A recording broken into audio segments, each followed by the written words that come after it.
On n'était pas tous bien-aimés frères et sœurs. Pourquoi je critique la présence de Tshisekedi au sommet de la francophonie? Pourquoi? Parce qu'il y a des gens qui me disent, qui pensent que hier tu l'as clamé, aujourd'hui tu le critiques. Non. Quand c'est bien, moi je dis c'est bien. Hein. Quand je pense que c'est bien. Je peux me tromper aussi. Hein. Soyons sérieux. Je ne suis pas un dieu. Je peux me tromper. Mais quand je pense que c'est bien, je dis c'est bien. Quand je pense que c'est pas bien, je dis c'est pas bien. C'est un docteur en sciences politiques qui parle. Pourquoi je trouve que Tshisekedi n'avait pas à venir à la réunion de la francophonie? 1. Emmanuel Macron est le premier, sinon le deuxième déstabilisateur de la RDC après les États-Unis. Après Bill Clinton et toute la clique des présidents qui l'ont succédé. En dehors peut-être de Donald Trump et de George Bush. Mais tous les démocrates là, eux, la RDC, c'est un pays à déstabiliser. La RDC leur appartient. On va là-bas, c'est pour prendre seulement les matières premières, ainsi de suite. Ils ont commencé à changer de politique, à commencer à penser autrement. Pas changer de politique, mais penser autrement. Parce qu'ils ont vu la Chine en train de prendre la RDC au sérieux. Oui. Donc, moi, ça, c'est la première des choses. Emmanuel Macron est responsable de la mort de plusieurs Congolais dans l'est de la RDC. Emmanuel Macron soutient ouvertement et sans embâche Paul Kagame. Emmanuel Macron n'a jamais demandé aux soldats à Paul Kagame de quitter la RDC, comme vient de le faire le gouvernement de Biden. Bon, je sais que c'est la comédie encore une fois de plus, mais au moins ils ont fait ça pour montrer aux gens que, oh non, nous on a changé un peu. Mais bon, si tu sais que tu tombes dans le piège, tant pis pour lui. De toutes les façons, il lui reste maintenant 3 ans et demi. Bon, s'il continue à faire jouer son jeu là, tant pis, il va le regretter. Il va apprendre à ses dépens. Bref, ça c'est l'une des raisons fondamentales. Deuxième raison, Tshisekedi ne veut pas du tout négocier avec Paul Kagame. Et ce que moi je comprends et ce que je soutiens, Paul Kagame doit quitter la RDC. Point. C'est un problème entre les Congolais.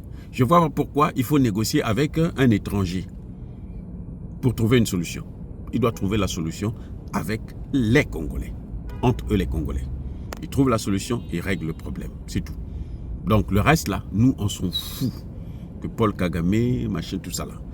Et donc ça, moi je soutiens. Mais il y a encore une autre raison qui me frustre.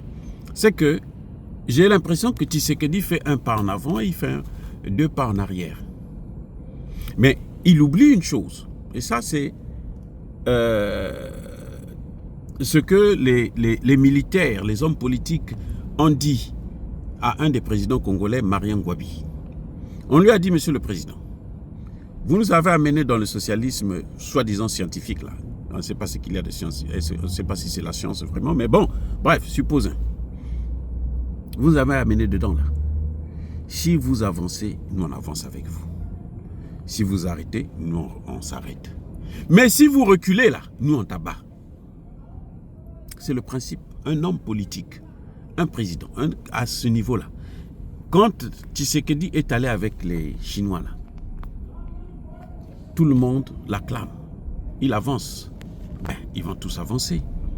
S'il s'arrête, ils vont s'arrêter. Mais s'il recule, il va être abattu. Voilà ce qui se passe.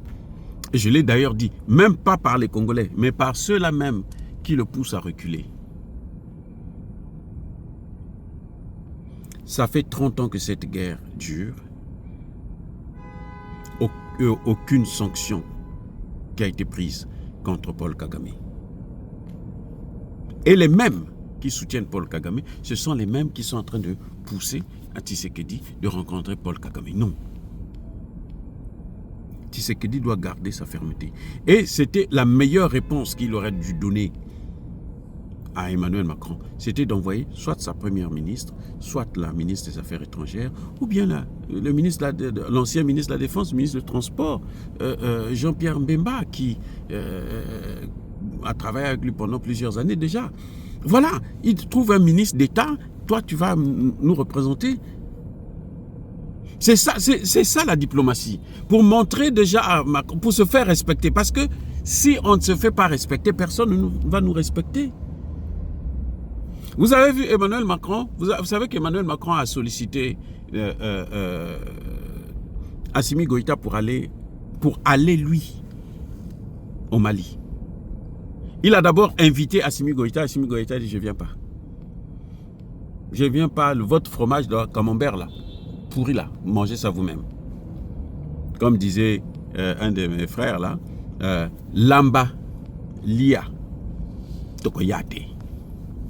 Tu as vu non? C'est ça. Ça veut dire mange. Non, prépare pour la fête. Mange. Nous, on ne vient pas fêter avec toi. On ne vient pas, on ne sera pas là.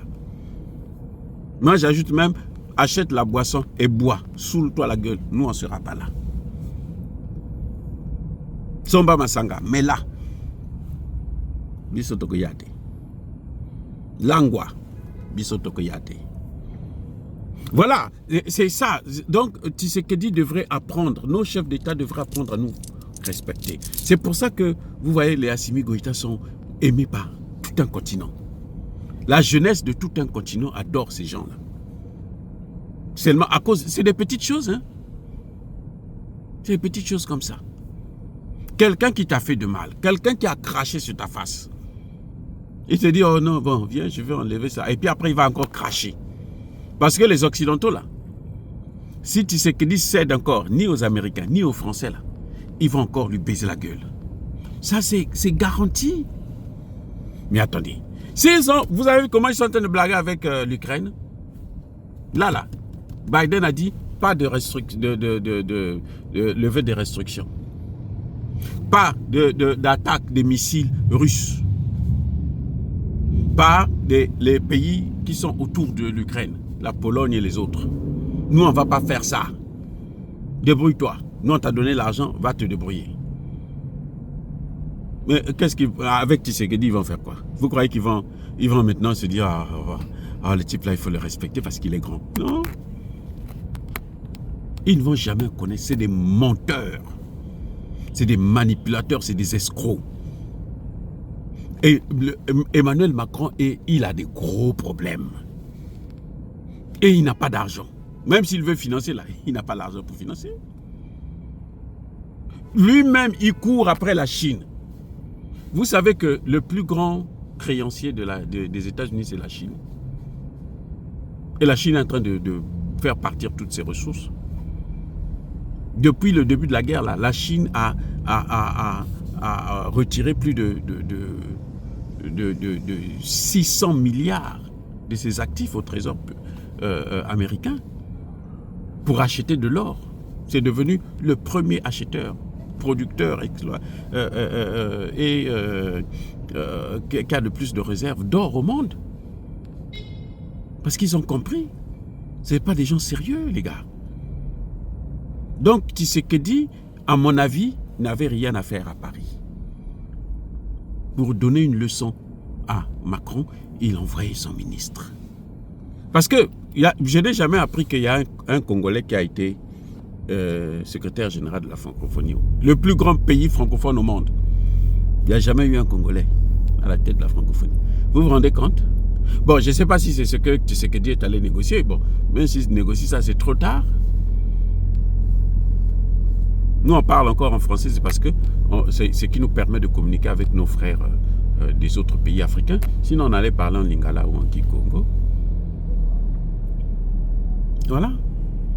Oh, les amis bien-aimés, frères et sœurs, je suis déçu, désolé d'apprendre que Tshisekedi est à Paris au sommet de la francophonie qui se tiendra du 4, ça a commencé aujourd'hui jusqu'à demain à Paris. Et bon, peut-être que c'est beau aussi de voir la Tour Eiffel, mais bon, nous on ne mange pas la Tour Eiffel. Hein. Et la Tour Eiffel ne guérit pas les Congolais, n'arrête pas la guerre des Congolais. Au contraire, c'est la cause même de notre malheur.